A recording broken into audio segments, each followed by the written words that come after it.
보셨죠? 이사가 참 힘듭니다. 전세로 있던 분이 다른 곳에 이사를 가도 그 전세가 나가야 되니 말입니다. 그래서 여러 사람이 그 전세에 들어오려고 집을 다 보고는 안 들어옵니다. 많은 사람들, 계약이 쉽게 안 이루어지죠. 특별히 군인 가족들이나 선생님들 가족들, 공무원 가족들은요 수시로 있어야 됩니다. 2년, 3년 만에 다른 데로 정근을 가야 되니 그 자녀들이 말입니다, 친구 좀 사귀려 하면 또 이사가고 참 어려움이 많죠. 저도 우리 교회 부임하기 전에 양평에서 전원주택에 잠시 살았습니다. 그 아주 사람들이 많이 안 사는 떨어진 곳이죠. 가는데 말입니다, 그 집 옆에 공동묘지가 있는 거예요. 공동묘지가 있는데 누가 거기에 전세로 들어가고요, 새로 들어가겠어요? 그래서 거기 사는 분에게 다 좋은데 여기 옆에 묘지가 있어가지고 무서워서 여기 잘 오기가 그렇겠습니다 하니까 거기 살던 분 말이 이래요. 아이고 목사님, 산 사람이 무섭지 죽은 사람이 뭐 무섭습니까? 그 말이 되는 거예요. 산 사람이 무섭지 죽은 사람은 사람 안 해칩니다. 그래서 계약을 했습니다. 계약을 하고 사는데 진짜요, 한두 달 거기 살아보니까 공동묘지 하나도 안 무서워요. 그런데 가끔 가다가 여호와의 증인들이요, 집사람 혼자 있는데 막 전도하러 오면 사실 그 남자들이 오면 무섭죠. 여러분 산길을 가면 말입니다, 짐승도 만나고요, 별별 일이 다 있습니다. 그런데 어른들 이야기가 마찬가지입니다. 짐승은 안 무섭다는 거예요. 저 멀리서 사람이 오면 그래 무섭다는 잖아요. 사람. 여러분 사람이 진짜 무섭습니다.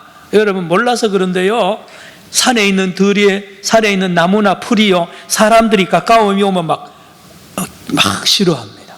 왜냐하면 사람은요 대부분이 그 나무나 이 풀을 해치거든요. 오면 뜯어버립니다. 나무 베버리고요, 여러분 그린벨트로 묶어놔도요 그렇게 억지로 허가를 내가지고 난개발을 얼마나 합니까?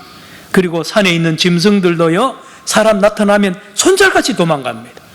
여러분 사람이 짐승 보고 무서워한다고 생각하는 반대입니다. 뱀도 말입니다, 사람 무서워 도망가지 안 물어요. 벌도 마찬가지입니다. 자, 그런데 오늘 본문에 예수님께서 세례 받으시고 이제 광야에 사탄을 물리치고 나서 무슨 일을 기록했느냐? 여러분 오늘 본문 13절을 보시기 바랍니다. 13절 보시기 바랍니다. 13절에 광야에서 40일을 계시면서 사탄에게 시험을 받으시며 그 다음에 뭐라 그랬습니까? 들짐승과 함께. 생뚱맞게 이 들짐승이 왜 여기 등장할까요? 이 거룩한 이 예수님의 세례 예식, 또 이 메시아 취임식에 들짐승과 함께 계시니 왜 그럴까요? 여러분 이 들짐승과 함께 계신다는 말씀은 예수님이 에덴 동산을 회복했다는 상징이 이 들짐승과 함께 계신다는 말씀입니다. 여러분 말씀드렸죠? 들짐승은 사람을 무서워합니다. 사람도 들짐승과 범죄 이후로 사이가 좋지 않습니다. 그런데 예수님께서 사탄을 물리치고 메시아의 이 사역을 시작할 때에 제일 먼저 한 것이 들짐승과 화해하는 거예요. 들짐승과 사이가 좋게 지내는 것입니다. 에덴 동산을 말합니다. 그리고 그 뒤에 보세요. 천사들이 수종들더라. 예수님이 영적인 존재인 이 천사들과도 화해가 되고요, 들짐승과도 화해가 되고 성부 하나님과 화해가 됩니다. 하나님의 아들이니까요. 성령과 하나가 됩니다. 성령에 이끌려서 광야로 가잖아요. 그래서 하나님과 하나가 되었다는 말씀을 11절에 이렇게 표현합니다. 오늘 본문 11절 보시기 바랍니다. 하늘로부터 소리가 나기를 너는 내 사랑하는 아들이라, 내가 너를 기뻐하노라 하시니라 그랬죠. 여기에 하나님의 음성입니다. 하나님의 아들이니까 하나님과 하나 됩니다. 하나님이 기쁘다잖아요.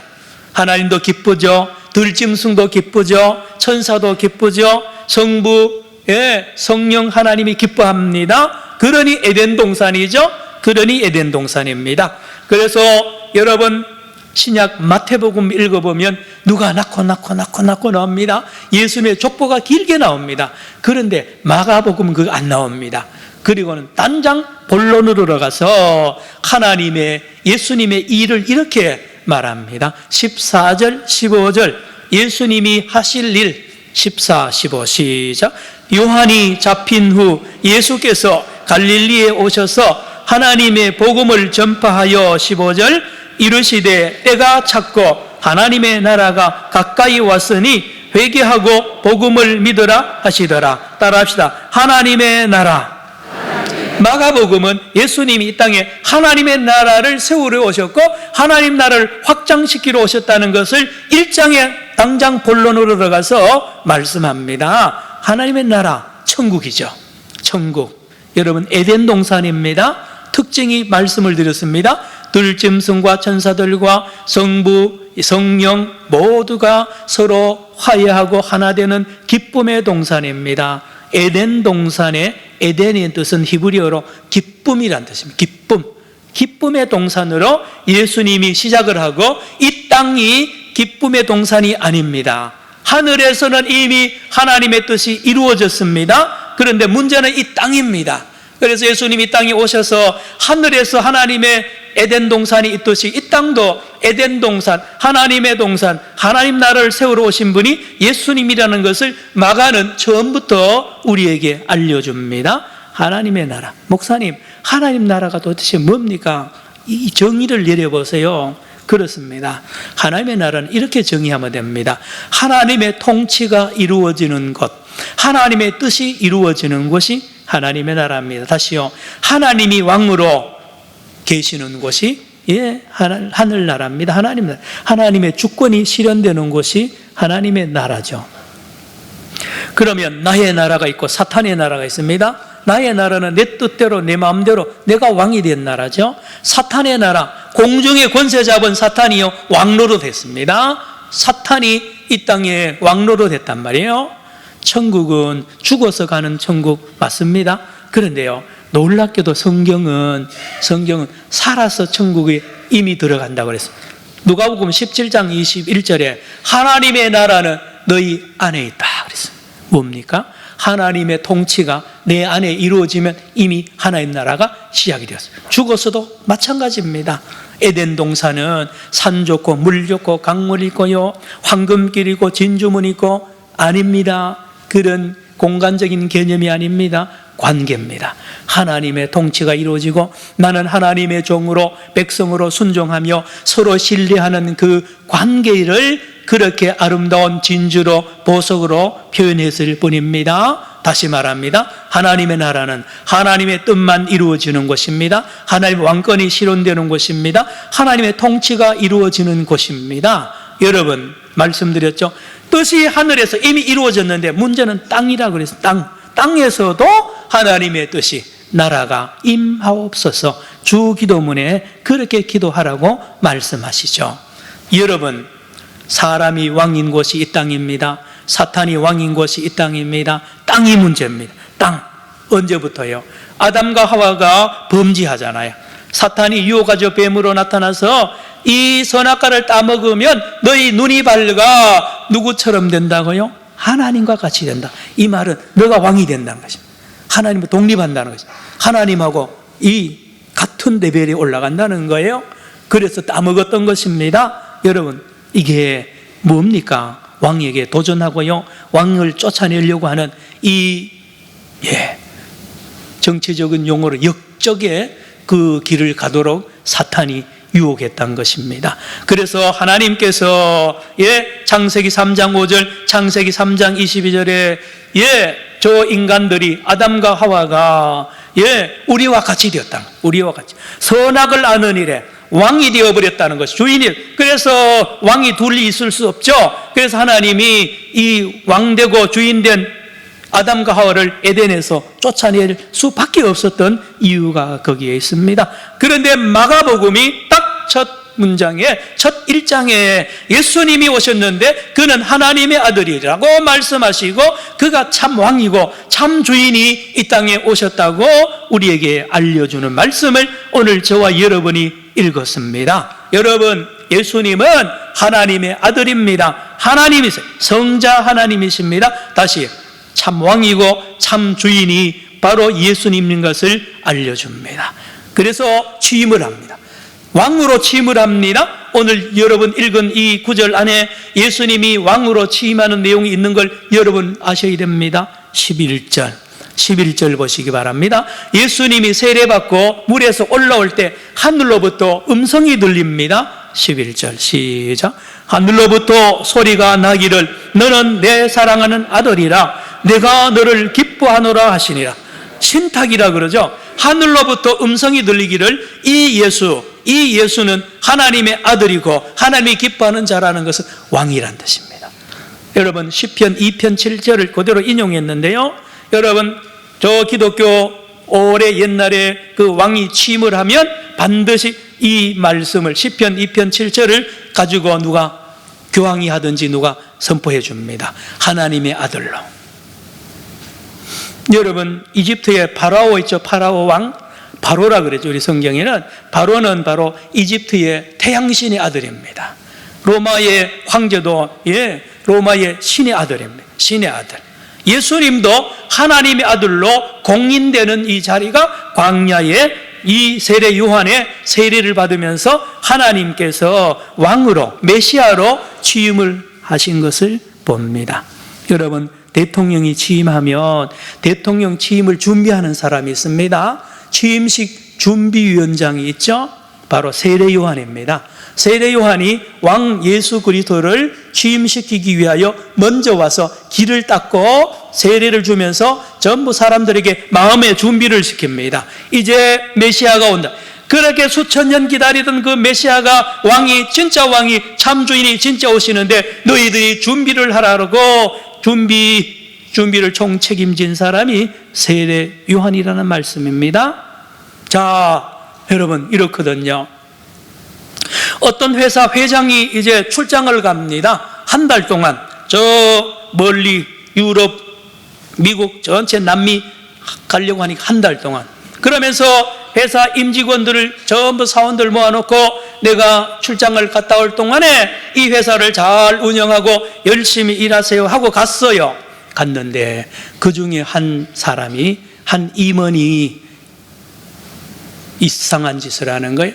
회사 회장 빈자리에 지가 들어가가지고 지가 회장 노릇을 하는 거죠. 그래서 결제도 하고 막 도장 찍고 말이야 별 짓을 다 하는 거예요. 가짜잖아요.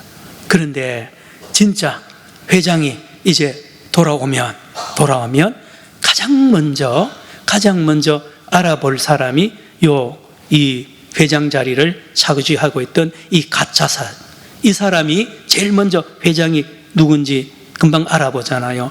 여러분 성경 읽어보면요, 사탄이, 귀신이 예수를 제일 먼저 알아봅니다. 화면 보시기 바랍니다. 마가복음 1장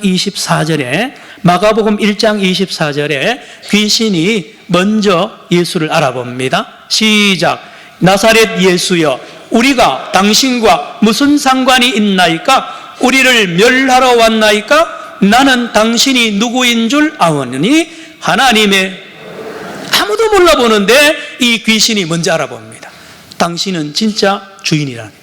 진짜 하나님의 아들이라는 것입니다. 나 쫓아내지 마세요. 우리 멸망시키지 마세요. 또 있습니다. 1장 34절 화면 보세요. 1장 34절에 귀신이 또 이렇게 말합니다. 시작. 예수께서 각종 병이 든 많은 사람을 고치시며 많은 귀신을 내쫓으시되 귀신이 자기를 알므로 그 말하는 것을 허락하지 아니하신. 사람은 아무도 몰라봅니다. 여러분 제자들도 예수가 누군지 몰라요. 그런데 귀신은 처음부터 알아봅니다. 귀신이 자기를 알므로, 예수를 알므로. 여러분 3장 11절 마가복음 3장 11절 화면에 또 있습니다. 화면 보세요. 시작. 더러운 귀신들도 어느 때든지 예수를 보면 그 앞에 엎드려 부르짖어 이르되 당신은 하나님의 아들이니다 하니, 이 말은 뭐냐? 당신이 진짜 주인인 걸 내가 안다는 거죠.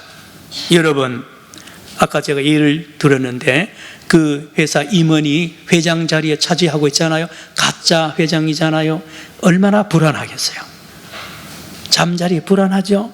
예, 언제 진짜 회장이 나타날까 불안할 거 아니에요. 귀신이 불안합니다. 마침내 진짜 주인 예수님 하나님 아들이 나타났으니까 이렇게 발악을 하면서 그 자리 안 물러나려고 하는 그 모습들을 성경은 여러 곳에서 우리에게 보여줍니다. 마태복음 12장 28절에 보세요. 화면 또 보세요. 시작. 그러나 내가 하나님의 성령을 힘입어 귀신을 쫓아내는 것이면, 귀신, 가짜 왕, 가짜 주인을 내가 쫓아내면 이미 하나님 나라가 너희 안에 있다는 것입니다. 여러분, 그렇습니다. 마가복음 1장 25절 26절 또 한번 보세요. 화면 보세요. 시작. 예수께서 꾸짖어 이르시되 잠잠하고 그 사람에게서 나오라 하시니, 26절입니다. 시작. 더러운 귀신이 그 사람에게 경련을 일으키고 큰 소리를 지르며 나오는지라. 이 귀신 사탄이요 오랫동안 사람 안에 들어가고요 어떤 정부를 통해서나 단체를 통해서 왕노릇했습니다. 자기는 숨어 있고요 사람을 내세워가지고 왕노릇하다가 마침내 예수님 하나님의 아들 참 주인이 나타나니까 귀신이요 안절부절합니다. 이때에 예수님이 나타나셔서 하시는 일이 뭐냐? 오늘 본문 14절 15절 예수님이 하신 일을 마가는 이렇게 처음부터 이야기하고 들어갑니다. 화면 14절 15절 오늘 본문입니다. 읽어봅니다. 시작. 요한이 잡힌 후 예수께서 갈릴리에 오셔서 하나님의 복음을 전파하여 15절 이르시되 때가 찼고 하나님의 나라가 가까이 왔으니 회개하고 복음을 믿으라. 따라합시다. 회개하라. 여러분, 회개가 내가 도둑질했습니다. 내가 이게 11조 안 했으면 이게 회개가 맞아요. 그것도 회개 맞아요. 그런데 진짜 회개는 자기 자리로 돌아가는 거예요. 그 회장 자리에 앉아있던 그 악을 그치고 내가 잘못했습니다. 그동안에 회장 짓을 한 것을 내가 벌도 받고 나를 원래 자리로 내려가겠습니다. 여러분, 어느 안주인이 아주머니가 집 여자 가정 주인이죠. 이제 친정 갑니다. 부잣집입니다. 그래서 한 달 동안 친정 갔다 올 테니까 가사도우미 아줌마 보고 집 잘 정리하고 우리 남편 밥 잘 해드리고 해라고 하고 갔다 왔는데 세상에 그 한 달 동안요 요 가정 파출부 아줌마가요 가사도우미가 안방을 차지하는 거예요. 그리고 지가 그 부인 노릇하는 거예요. 주인 노릇 똑같습니다. 여러분, 사람이든지 사탄이든지요 주인도 아닌데 주인 노릇 해온 거예요. 그러다가 예수님이 참 주인이 마침 나타났습니다. 그러면 회개해야 됩니다. 내가 가짜였다고, 내가 주인의 마음을 아프게 하고 주인을 향하여 반역죄를 지은 죄인 중에 개수입니다 하고 통에 잡아가면서 내려와야 됩니다. 이게 회개입니다. 이게 회개예요. 회개. 여러분, 사람들은요 옛날이나 지금이나 천둥이 팍 치면 겁납니다. 어이구 겁나라. 왜 그런지 아세요? 하나님 앞에 반역죄를 지었기 때문에 불안한 거예요. 사람은 심리 깊은 곳에서 애부터 어른까지 항상 불안한 것은 왕노릇, 자기가 하나님 대신에 왕노릇하는 그 근본적인 원죄가 있기 때문에 그러한 것입니다. 그런데요 안 내려옵니다. 절대로 안 해요. 왕의 자리 안 내려옵니다. 주인 자리 안 내려옵니다. 그래서 자기 욕심대로 살고 자기 뜻대로 삽니다. 먹든지 마시든지 전부 자기 영광을 위해서, 애고요 누구든지요 전부 자기 뜻대로 해야 됩니다. 이런 사람 옆에 살면 피곤해요. 가끔 가다가 해외에 여름 유학 가거나 이렇게 보면요 그 지역에 일찍 이민 온 사람들이 있어요. 그런 사람들 중에 들어는요 뒤에 오는 그 이민 오는 사람들을 전부 자기 뜻대로 다 이렇게 시키고요 그 말 안 들으면 왕따 시키고 하는 게 있어요. 사람은요 누구나 다 이렇게 남을 통제하려고 그러고요 마음대로 하려고 하는 이 악이 있단 말이에요. 이게 악입니다. 왕이 아닌데 왕노릇 하려는 것입니다. 회개 안 해요. 그리고 예수님 진짜 주인이 나타났잖아요. 회개 이래는 안 하고 그 주인을 죽입니다. 여러분, 예수님을 누가 죽였습니까? 제사장들과 대제사장들과 장로들과 서기관들, 맞아요. 그런데 빌라도가 죽였다고요? 맞아요. 그런데 거기에 온 인류가 달려들어서 예수를 죽였습니다. 여러분, 예수가 예루살렘에 입성할 때 모두 호산나 했습니다. 그러다가요 갑자기 돌변합니다. 그러고는 돌아서서 예수를 십자가에 못 박아 죽여라 그랬습니다. 그런데 우리 신앙 고백에도 사도신경에도 본디오 빌라도에게 고난을 받으사, 그런데요 이게 번역이 잘못되었습니다. 페수스 서브 빌라도, 본디오스 빌라도. 여러분, 서브라는 이 번역, 라틴어 번역을 빌라도가 그랬다, 아닙니다. 빌라도 치하에서, 서브는 뭐뭐 아래의 뜻입니다. 빌라도가 다스릴 때에 죽었다고 이렇게 번역을 해야 되는데, 사도신경에는 빌라도가 죽였다 그래, 아닙니다. 빌라도는 하나의, 여러분 성경을 보면 빌라도는 죄가 없다 자꾸 빠져나가려고 그러는데도 주변에 있는 사람들이 자꾸 빌라도를 압력을 주잖아요. 거기에 온 인류가 압력을 넣은 걸 아십니까? 여러분, 진짜 주인이기 때문에 내가 영원히 왕노릇 하려고 빌라도의 힘을 빌어서 죽인 것이 범인이 우리입니다. 온 인류입니다. 온 인류요. 여러분, 그걸 아세요? 반역죄와 영모죄는요 조선시대나 어느 역사든지 3족을 멸합니다. 그리고 중국은 9족을 멸해버리죠. 반역죄, 영모죄입니다.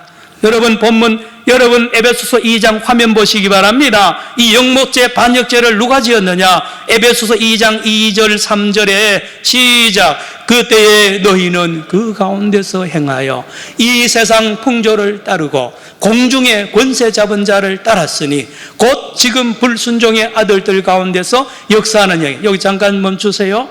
공중의 권세 잡은 자가 사탄입니다. 사탄과 함께 하나님 앞에 반역죄를 지은 것이 우리입니다. 너희는 사탄과 함께 불순종해서 하나님 앞에 반역죄를 지은 죄인이라는 거예요. 그래서 3절, 에베소 2장 3절 시작. 전에는 우리도 다 그 가운데서 우리의 육체의 욕심을 따라 지내며 육체와 마음에 원하는 것을 하여 다른 이들과 같이 본질상 육체의 욕심을 따라서 왕노릇하는 거예요. 내 마음대로 내가 하고 싶은 대로 막 다 해버린 거예요. 그리고 어떻게 합니까? 그러니 하나님 앞에 본질상 진노의 자녀 이렇거든요.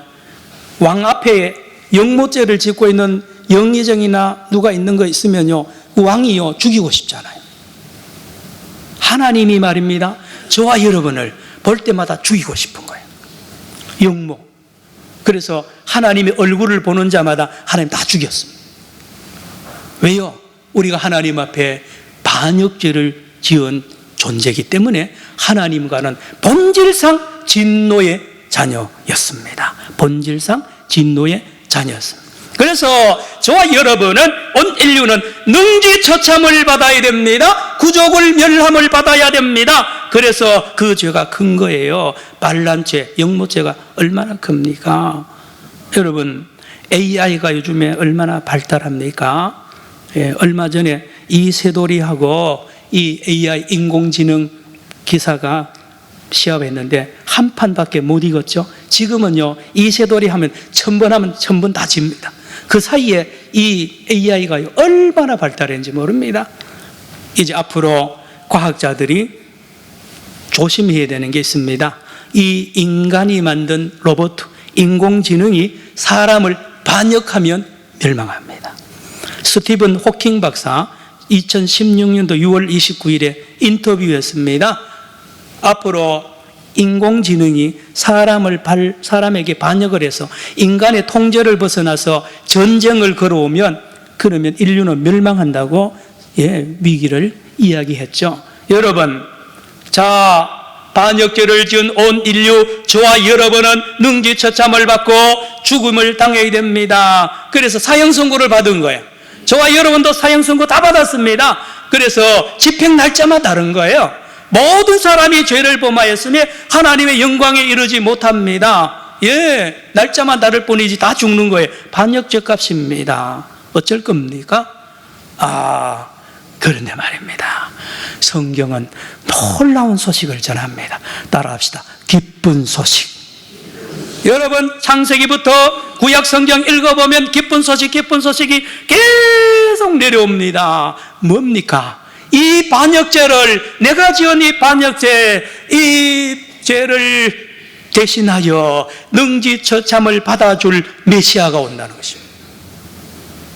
따라합시다. 메시아. 따라합시다. 그리스도. 메시아 그리스도가 앞으로 올 것입니다. 고난의 종으로 옵니다. 대속의 종으로 옵니다. 우리의 반역죄를 대신 짊어지고 능지처참입니다. 여러분, 십자가에 왜 예수님이 달려 죽었을까요? 여러분, 십자가는요, 반역죄인들을 죽이는, 정치 그 범을 죽이는 사형틀입니다. 예수님이 왜 거기 달려 돌아갔어요?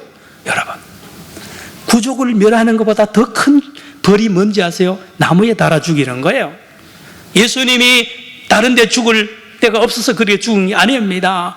저와 여러분이 하나님 앞에 우리는 모르는 얼마나 많은 교만하여요 우리가 마음대로 살았던 그 모든 왕된 죄 말입니다. 그 죄를 예수님이 이 땅에 오셔서 그 죄를 뒤집으십니다.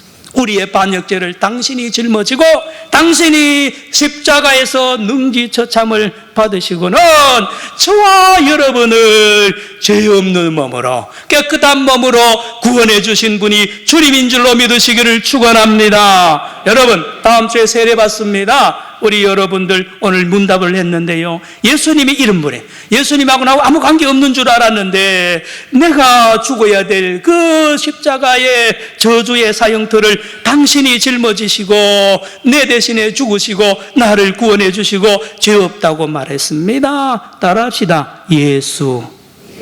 예수는 우리나라 말 아닙니다. 이스라엘 말입니다. 구원자입니다. 저와 여러분이 당연히 죽어야 될 그 자리에 당신이 대신 죽으시고 저와 여러분을 건지셨단 말입니다. 그래서 여러분, 구약 성경에 예수님이 어디에 메시아가 어디에 태어나느냐? 베들레헴에서 태어난다고 미가서 5장 2절에 말합니다. 이사야 7장 14절에 처녀의 몸에서 태어나고 연한 순과 같다고 이사야 53장 2절에 여러분, 그는 근본이 태초에 상고라 그랬습니다. 미가서 5장 2절. 여러분, 그는 기묘자여 모사여 전능하신 하나님이라고 이사야 9장 6절에 말씀했습니다. 세례 요한이 드디어 나타나서 증언합니다. 여러분이요, 이제까지 기다리던, 수천 년 기다리던 그 메시아가 드디어 왔습니다. 여러분 눈앞에 있습니다. 여러분 지금 방금 세례받고 올라오는 그 예수가 메시아입니다라고 선포합니다. 오늘 7절 8절 본문을 보시기 바랍니다. 오늘 마가복음 1장 7절 8절에 세례 요한이 이 세례받는 예수님이 이런 분이라는 거예요. 시작. 그가 전파하여 이르되 나보다 능력 많으시니가 내 뒤에 오시나니 나는 굽혀 그의 신발끈을 풀기도 감당하지 못하겠노라. 8절입니다. 나는 너희에게 물로 세례를 베풀었거니와 그는 너희에게 무엇입니까? 예수님은 이 땅에 오셔서 가짜 주인 사탄을 몰아냅니다. 저와 여러분을 주인 자리에서 쫓아내시고 당신이 참 왕이 되십니다. 그렇거든요. 그 당시에 로마 황제도 신의 아들이라 그러고요, 바로도 바로 왕도 신의 아들이라 그러는데 이 신의 아들, 하나님의 아들 메시아 예수님은 그들과 다릅니다. 그들은 지배하고 짓누르고 사람을 죽이고요, 당나게 해서 하지만 예수님은 당신이 죽는 거예요. 당신이 죽기까지 우리를 섬기시고 마침내는 저와 여러분의 그 죄를 당신이 짊어지고 당신이 저주를 받으시고 우리를 구원하신 그 예수님 말합니다. 종교개혁 502주년 기념주일이 지난 주일이었죠. 여러분, 종교개혁의 중심이 뭔지 아세요? 가짜 주인을 쫓아내는 거예요. 교황이 뭔 교회의 주인입니까? 주인 노릇하는 교황을 쫓아내는 것입니다. 신부들요, 주인 노릇. 교회의 주인이 신부입니까? 왜 성경을 라틴어로 가지고 있고 그걸 비밀로 해가지고 평신도들을 못 읽게 합니까? 여러분, 왜 면죄부를 만듭니까? 전부 다 교회를 자기가 주인 노릇하는 거 아닙니까? 개혁입니다. 한국교회도 그게 돼 있어 지금.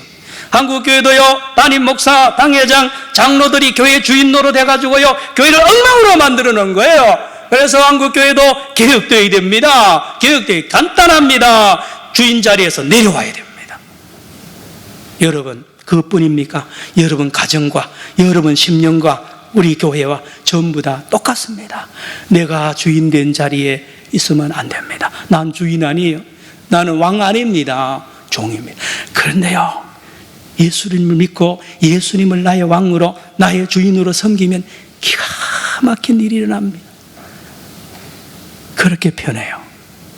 예수님을 바로 믿으면 내 자리로 다시 돌아오니 그렇게 편한 거예요.